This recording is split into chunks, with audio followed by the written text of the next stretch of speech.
You know what? That doesn't mean that Hillary would have been a good choice either. She was a terrible choice. She's a corrupt politician, one of the most unlikable people that's ever run for office. She, in so many ways, crazy shit. And they were trying to get it. They were trying to get people to be supporting her just because she's a woman. There was a lot of that. It's like, this is going to be her history. You know, women, ladies, I stand with her. So there's all these women that have this blind allegiance towards this career. But Hillary is just like almost an android. What do you mean by that? She's not like, can you imagine talking with her about like human pain and like stuff that you're going through? Absolutely, like it wouldn't register. You would exactly. You would never be able to reach her heart. She lost the presidency, rewrote the loss as destiny, and still can't find the exit sign. While America moved on, she stuck around like a political pop-up ad, loud, outdated, and impossible to close. Joe Rogan and Patrick Bet-David aren't here to debate. They're here to bulldoze decades of carefully polished fiction. From email scandals to foundation fog, they're tearing through the myth with wit, sarcasm, and facts sharp enough to slice through every recycled excuse she's ever thrown at the public. If you're loving this no-nonsense breakdown, make sure to subscribe and like the video. It helps push the truth past the noise and keeps the real talk coming. For what really is going on. Like, I was infuriated when people that I knew that I was friends with were trying to tell me that Hillary Clinton was a good choice. And that's the same choice. I'm like, look, I don't know if she's murdered people, but I know that I worry that she's murdered people. That's a real. I really wonder. Like this Seth Rich shit. I know. First of all, just leave. You don't even need to go there. You know, there's so many other things. There's so many other things that we know for a fact. The Clinton Foundation, for instance. What was Hillary like? I hear she's a sweetheart. Really? That's a joke, right? Obviously, I'm being. That's oh my god. I just wanted to see a reaction. That's one person that's not a sweetheart. That's not a sweetheart. What was she like? She's very cynical and jaded. Cynical or jaded. So that means at one point she wasn't cynical and jaded. I probably wasn't. Hillary Clinton still walks around like she's owed a presidency, like the White House was her reserved table, and someone dared to sit in her seat. The delusion isn't just baked in, it's frosted with entitlement and sprinkled with legacy fumes. Joe Rogan and Patrick Bet-David didn't need to invent any new material for this roast. They just had to point at the trail of political breadcrumbs she's been scattering since the 90s. Breadcrumbs soaked in scandals, media spin, and speeches that sound like a robot lost a bet with a teleprompter. If I have 10 people that at one point in my life were best friends, and prior to meeting me, they had never done cocaine before. These 10 people, 10 out of 10, eventually became cocaine addicts and killed themselves, simply by association with me. I probably have some bad influence on these people. This lady named Hillary Clinton, one too many of her best friends or close friends have committed suicide in the random ways. She is not the most trusted person, even by the left. She was supposed to be president. You know what people stop talking about? Do you remember when they blamed Benghazi on some bullshit movie? Yeah, some video that someone made. Right. Was it like the Tears of Muslims or something like that? Or I forget that. Nobody even knew it existed. Nobody knew it existed. Yeah. And everybody knew it was bullshit. Right. And they were pushing that as a narrative. Like, this is what was the motivation behind. And everybody. She rebranded losing like it was a personality trait. Not just any loss, but one of the most spectacular political faceplants in modern history. And still, she parades around as if America made a mistake, and she's just waiting for the country to realize it. Like some bad ex expecting a tearful reunion. Hillary's political career isn't a journey. It's a rerun that no one asked to be rebooted. But here she is again, offering commentary from the sidelines like a coach who never won a game but insists the whistle still works. Out of this list, who's the most important? Out of this list, it's Bill Clinton. But Bill Clinton will not say shit. Hillary Clinton will not say anything. He's the former president of the United States. When did he leave office? 25 years ago. You think retroactively Bill Clinton is going to be held responsible for anything? Zero. The only person who's ever been attempted to be held responsible for anything is Donald Trump. Why? Because the entire system, the entire swamp was trying to get him. And even then, it didn't work. And by the inch of a bullet, he's still here. Joe Rogan saw the smoke and dove in with zero hesitation. Hillary's entire pitch to voters could be summed up as, I'm not the other guy, but then she forgot to be anyone people actually liked. She spent more time polishing her public image than actually connecting with humans. The result, a carefully manufactured facade that cracked under the weight of her own awkwardness. Patrick Bet David didn't even have to swing. All he had to do was hold up her greatest hits, the shifting accents, the weird pandering, the I was for it before I was against it gymnastics. So there's all these women that have this blind allegiance towards this career politician. It's completely full of shit. She's been full of shit forever.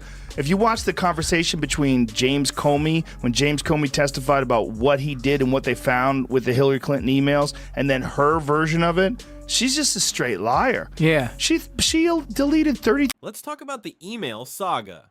Oh, the emails. Hillary treated classified information like old grocery receipts, stashing them away in personal servers like she was trying to build the worst escape room in history. She couldn't delete public trust fast enough, and then when the backlash came, she acted like the nation just didn't understand technology. Patrick called it exactly what it was, a masterclass in dodging accountability, served with a smug grin and a server full of denials. Bill Clinton officiated your wedding with Huma, your wife, if I'm not mistaken. Correct. So you've been very close, and your wife, is it still wife or is it ex-wife? I think it's separated since 2017, right? We're separated. We co-parent Jordan, but we're separated. Okay. And, you know, she was a right-hand person to Hillary Clinton in 2016 while the scandal was taking place. For years before that, she was with Hillary for, she's 20 years. And the whole thing with the life insurance, you know, the email, 650,000, the one folder with the word life insurance and the files that are in there. So the next thing that people said you got to ask him is the following. So, you know, Rob, if you can pull up this story, I'm not going to buy into this one. Well, 9 out of 12 cops, NYPD, who saw the email and saw what was in that laptop, you know, committed suicide. And it was, you know, 7 of them since June, and it was the most ever that this took place. And Joe took one look at the public persona she tried to cultivate, the pantsuits, the planned smiles, the I'm just like you photo ops, and saw through it like it was made of fog and campaign dollars. Her attempt to seem relatable came off like a billionaire trying to blend in at a dive bar. Nothing landed. Every anecdote sounded like it was drafted by a committee, then sent to another committee for humanization. By the time it got to her mouth, it was dry, lifeless, and just awkward enough to make voters uncomfortable. And when she did speak off script, Joe Rogan, between laughs, laid out how every attempt at relatability backfired harder than a college sophomore's first homemade rocket. She tried being warm, she tried being tough, she tried being cool, and somehow managed to come off as none of the above. Just a stiff figure skating across campaign stages, powered by pure obligation. Big problem. That Clinton Foundation is fucking insane, and all these people that were blind supporters of Hillary that didn't look at that. Like, how do you not find a giant problem with that? Right, right. And that book by Schweitzer talks about it. He goes in detail about that stuff. Yeah, I'm sure. How's that guy staying alive? I'm surprised. That's what I was just going to say. After the Clinton not going cash, after the Russians. dude, Clinton cash was bad enough. This one's even worse. I'm surprised he's not dead.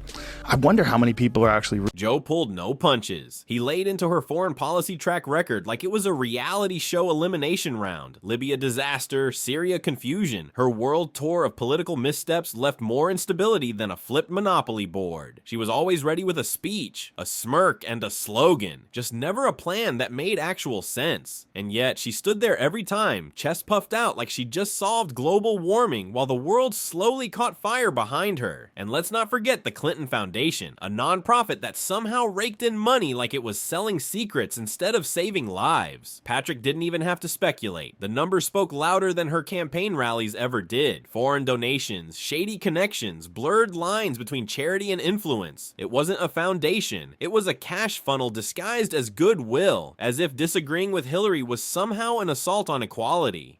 The Hillary Clintons are the people that are like maybe disrespectful to the servers, and you find out about it, they sent food back. The Democrat wall of support for Hillary Clinton's use of a private, unsecure server for official government emails and attachments. Yeah, I remember all of that. It's not the main guy, it's the support staff. Her party rallied to her defense. And to this day, it maintains she did nothing wrong. Of course. The main people are not the president. As if that woman has a scintilla of credibility accountability on any issue related to national security. The main They need people the are the people to people do that are it. running Raytheon, Yeah. the people that are running these gigantic companies that make weapons. Exactly what is her list of successes? From Haiti to Benghazi, she was a total That card got played so many times, it started to look like a broken record spinning in a burning jukebox. Joe's breakdown of that tactic was brutal and effective. He exposed the manipulation under the empowerment costume. Then there was the Russia blame tour. According to Hillary, Russia did everything short of pulling the fire alarm at her campaign headquarters. Everyone was to blame except her. The media, the FBI, the Green Party, the voting machines, the weather. If it existed, she pointed at it. Rogan and Bet David took turns peeling that onion, revealing layer after layer of deflection wrapped in elite denial. She didn't lose because of interference. She lost because people saw through her. She passed through Washington like a foggy ghost, more focused on preparing for her coronation than serving the people. She wasn't a lawmaker. She was a placeholder, banking time until her next campaign. And rightly so, but people forget this. She did talk about a firefight that she was involved in. I was under sniper fire. And the worst thing about that people didn't give a shit about, she said when she was in Bosnia, she was under sniper fire. It's like, wait a minute, you're throwing the Secret Service under the bus. Because what kind of Secret Service is going to let the First Lady run under sniper fire?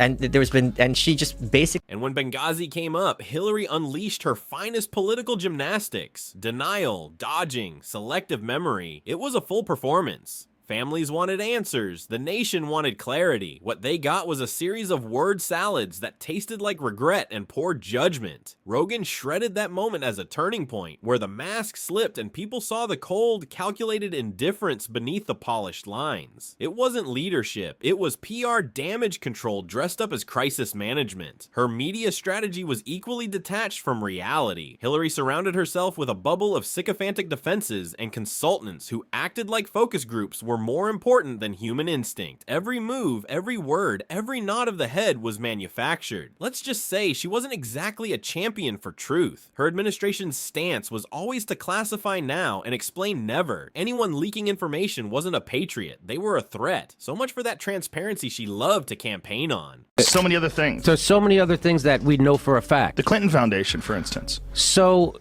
the Iraq War. I'm old enough, Joe, to remember when being for the Iraq War was a disqualifier in a Democratic primary. That's where I'm from. That's why she lost to Barack Obama the first goddamn time she ran. Right. And all of a sudden, we're supposed to. Now people like Joy Behar says that was a long time ago. Forget about it. Why don't you go tell that to a soldier's, to a mother? Patrick's dissection of her double standards was a surgical roast. Clean, precise, and devastatingly effective. Joe tackled her speaking engagements post-2016 like a sportscaster breaking down a losing team's film. She went from campaign trail to cash trail, collecting speaking fees from banks, tech giants, and whoever else needed a VIP photo op with a has-been power broker. Hillary Clinton became the keynote speaker for irrelevance, charging top dollar to rehash old failures with fresh lipstick. The speeches weren't inspiring. They were transaction receipts, and every time she reemerges to give political advice, the collective national cringe hits harder. She has the uncanny ability to enter the chat exactly when nobody asked. She floats in, drops a tone-deaf take, and then leaves like she just did the world a favor. Rogan likened it to watching someone crash a dinner party and lecture the host on etiquette. It's like watching someone wear a Che Guevara shirt while arguing for more corporate tax loopholes. Bet David nailed that contradiction with ruthless accuracy, exposing the hollow shell of her political identity.